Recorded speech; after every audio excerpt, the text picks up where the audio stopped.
Hi, I'm Lee Hines, and I'm going to talk to you a little bit about ePortfolios and how to gather evidence in ePortfolios for your practicing teacher criteria. It's really important that you do this from the beginning of your practice.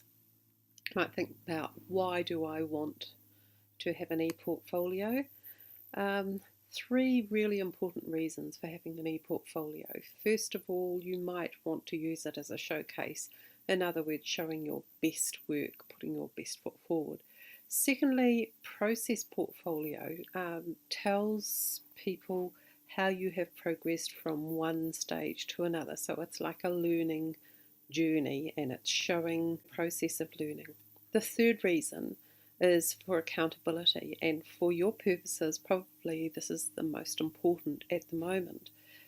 Your portfolio will probably include all three of those reasons, but you must remember that the Education Council will be wanting some evidence that you have met the practicing teacher criteria. So why have a digital portfolio? First of all, it's easy. It can be collected and selected and projected easily, and I'll talk a little bit more about that later on. It doesn't get burned or eaten by the dog or lost by the boss.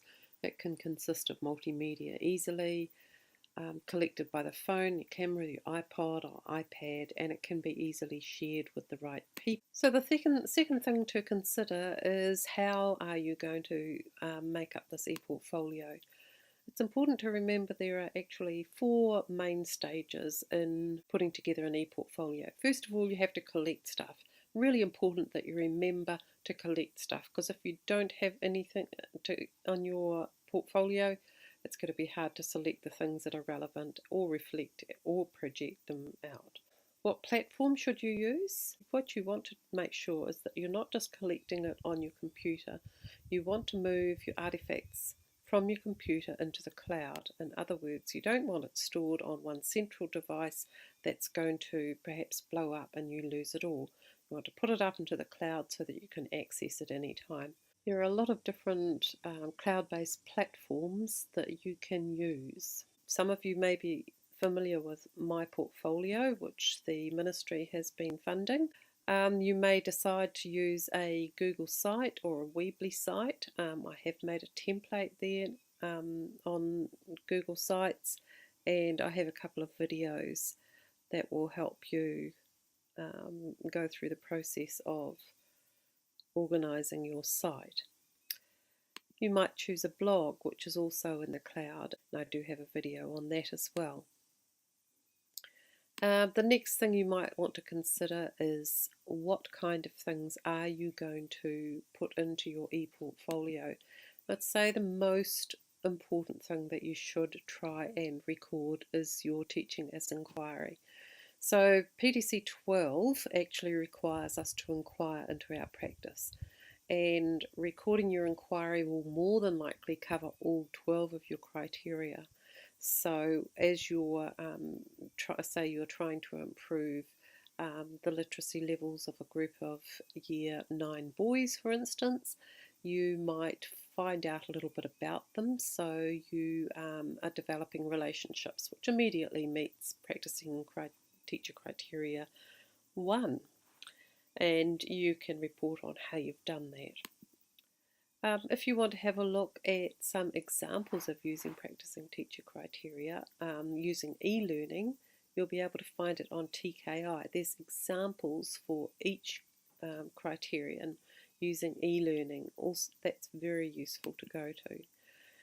Another really good resource is Tātai Ako, and these are matched to the PTCs in a very general way in these links that I will provide for you. In addition, the Pacifica Education Plan link and Success for All links are both in there. So in particular, you need to point out what steps you've taken to empower your Pacifica students and also those students with additional learning needs.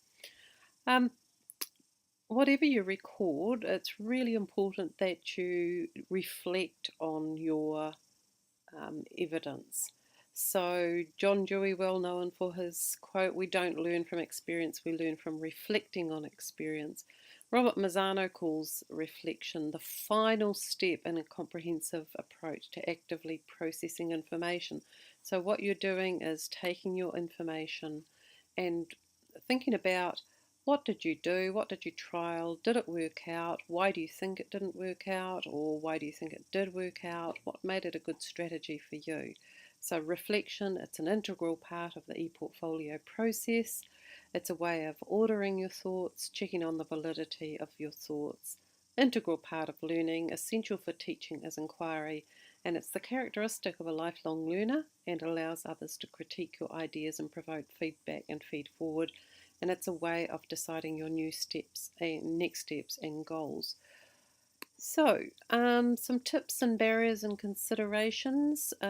Tips, don't forget just especially to collect photographic evidence of good teaching practice as part of your everyday practice. Use your phone, use your iPad, reflect often.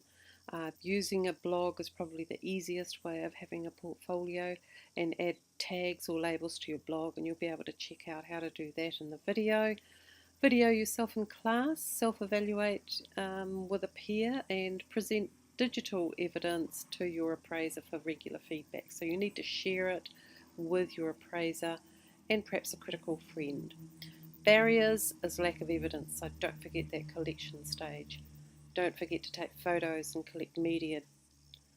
Not realising that your evidence can apply to several PTCs or tātai or other indicators is a barrier. So just remember that it can be applicable to more than one.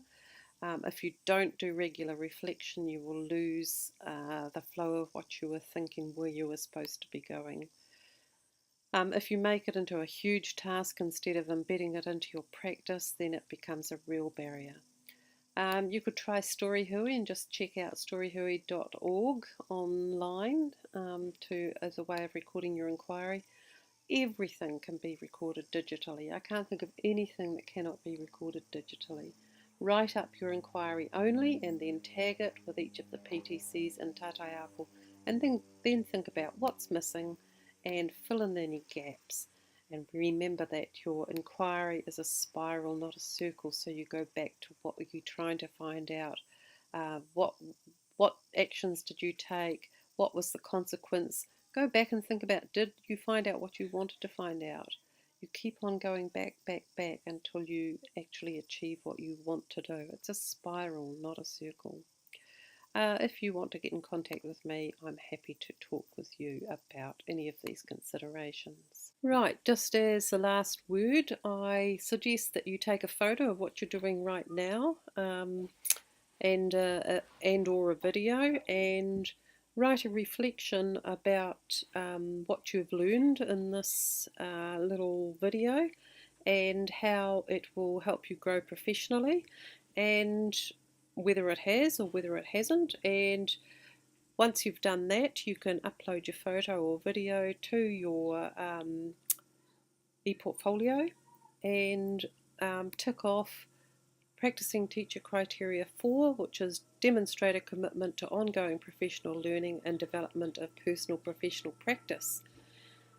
So you can identify your goals, participate responsibly, and initiate learning opportunities. So provide a link to these slides and this video in your reflection, and you have met that criteria. You only have to have sufficient evidence. You don't have to have heaps of evidence available.